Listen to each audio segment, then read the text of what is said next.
right, talk about, I mean, you guys didn't win today, but, this was kind of more of a lesson for you guys going into the postseason. So what kind of takeaways do you think the guys got from a tough game like this? Yeah, I mean, I think they're good. I mean, they're extremely talented. They did a lot of good things defensively, and they responded every time that we scored or did something well. I thought you got to give credit to that. They did a great job of responding and making some shots. I think we just got to get a little tougher. I mean, we didn't do a great job of stopping the ball one-on-one in certain key situations, and that's something that we got to continue to work on and make a few more outside shots and maybe get a better outcome. I heard you saying make outside shots. How do you feel like this came down to it tonight for you guys? No, I think it came down to us stopping them and defensively and stopping them at the rim. I think they did a heck of a job. I mean, they did a heck of a job getting to the rim and getting to the basket when they needed to. They went on some streak of hitting threes that was pretty remarkable. That every time I think we hit a three or scored, they came right down and buried some big baskets. I mean, the talent level on their team is high, and it showed tonight. I mean, they made big plays when they had to make big plays. The only thing I thought for our guys is we didn't get a stops when we really needed to get a stop, and that was the difference in the game. Do you feel like those sophomores play beyond their years? Oh yeah. I mean, they have the confidence about them. Obviously, their skill set is there.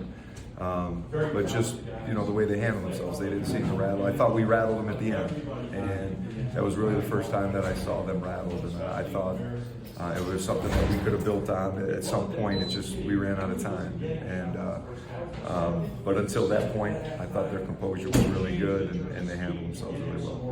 What about those nice steals by Brian Sullivan in the end? That kind of... Yeah, I mean, we changed up our defense. Really, it was the first time we showed that pressure all game. It was something that we were hoping that we could get into a little bit earlier, but it just didn't present itself. And it's more of a gambling up top where Sullivan just had the opportunity to read some long passes and got in the passing lanes. And I think we were down 7 with under around a minute to go, and all of a sudden we're tied. And it says a lot about the character of our team, that we just didn't quit, we didn't give up.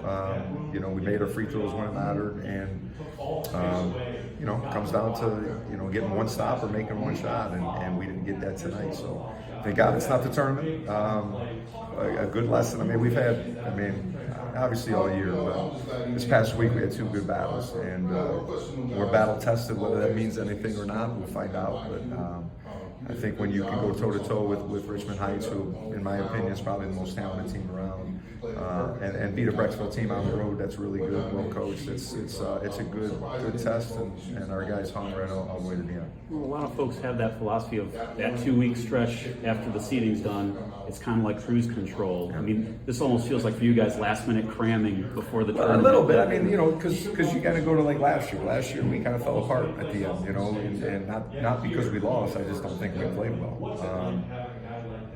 I don't think we played great at Brecksville this week, but we figured out a way to win, and that's the difference between this year and maybe last year. Tonight, I think Richmond Heights is probably better than they were last year, and they came in hard, I think, house trying to prove something because they're not D1, and they may not have much competition in their tournament. That this was their opportunity to prove that they belong with the big guys, and obviously they've done that 2 years in a row, and you got to give them all the credit for doing it.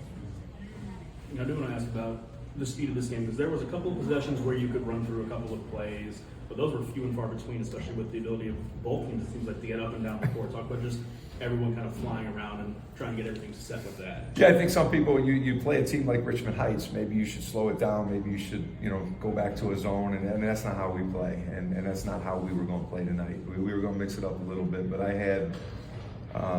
one of our advantages has been all year, and I think even tonight, is our depth, right? We got bodies, we want to try to wear them down, and you just have to give them credit. They didn't wear down much in the second half. I thought both teams were tired at the end of the first half, which to me was a good sign.